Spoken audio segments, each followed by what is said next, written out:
இறைமகன் இயேசு கிறிஸ்துவில் மிகவும் பிரியமான சகோதர சகோதரிகளே, நண்பர்களே, குழந்தைகளே, பெற்றோரே, பெரியோரே, இந்த நாளுக்காக கடவுளுக்கு நன்றி சொல்லுவோம். அன்பு தெய்வமே, உம்மை போற்றுகின்றோம், உம்மை புகழ்கின்றோம், உமக்கு நன்றி கூறுகின்றோம், உம்மை ஆராதிக்கின்றோம், உம்மை வாழ்த்துகின்றோம். ஆண்டவரே, இந்த நாளை எங்களுக்கு தந்து நீர் எங்களை ஆசீர்வதிக்கின்றீர். நன்றியுள்ள மக்களாக இந்த நாள் முழுவதும் நன்றியோடு நாங்கள் பயணிப்பதற்கும், உம்முடைய பிள்ளைகளாக நாங்கள் வாழ்வதற்கும், எதை செய்ய வேண்டும், எப்படி செய்ய வேண்டும் என்பதை நீர் எங்களுக்கு அறிவுறுத்தி தந்து உம்முடைய பாதையிலே நடந்து ஆண்டவரே நாங்கள் மகிமை சேர்ப்பதற்கும் மகிழ்ச்சியாக வாழ்வதற்கும் உம்முடைய அருளை மாற்றலையும் தாரும். ஆமென். அன்புமிக்கவர்களே, இன்றைய நாளிலே நாம் தியானிப்பதற்காக எடுத்துக்கொண்ட இறைவார்த்தை தொடக்க நூல் 21 அதிகாரம் 15-16 இறைவார்த்தைகள். தோற்பையில் இருந்த தண்ணீர் தீர்ந்தபின் அவள் புதர் ஒன்றின் அடியில் பிள்ளையை கிடத்தினார். பின்பு அவர் அம்பியறி தூரத்திற்கு அப்பால் சென்று பிள்ளை இருந்த பக்கம் நோக்கி உட்கார்ந்து கொண்டாள். பிள்ளை சாவதை பார்க்க சகியேன் என்று கூறி அழுதார்.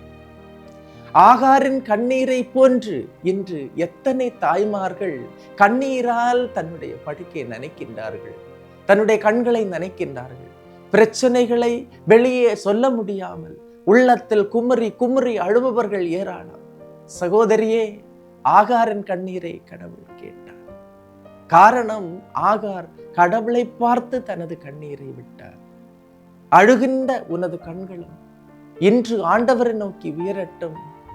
எனது கண்ணீரை யாரும் கேட்கவில்லையா? எனது அழுகையை யாரும் செவிமடுக்கவில்லையா? மறைவாக அழுகின்றாயா? மறைவானதையும் அறிகின்றவர் கடவுள். உனது கண்ணீரை தன் தோற்பையில் சேர்த்து வைத்திருக்கின்றவர் கடவுள். காரணம், கண்ணீரை போல காணிக்கை இல்லை, கடவுள் காண்பார். எனவே இன்றைய நாளிலே ஆகாரின் கண்ணீரை கண்ட கடவுள் உனது கண்ணீரையும் காண்பார்.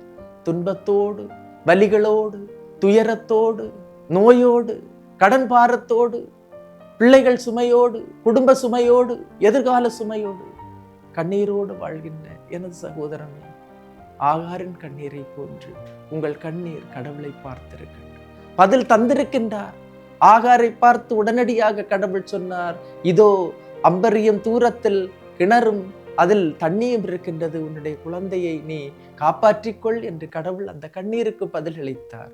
எனவே உங்கள் கண்ணீர் வீண் போகாது, உங்கள் கண்ணீர் கண்டிப்பாக அபலையாக போகாது. அன்புமிக்கவர்களே, கண்ணீரை விடுகின்றவர்கள் ஆண்டவருடைய அருளை கண்டடைவார்கள். அந்த கண்ணீருக்கு அர்த்தம் உண்டு. அந்த கண்ணீரால் நீங்கள் வாழ்வீர்கள்.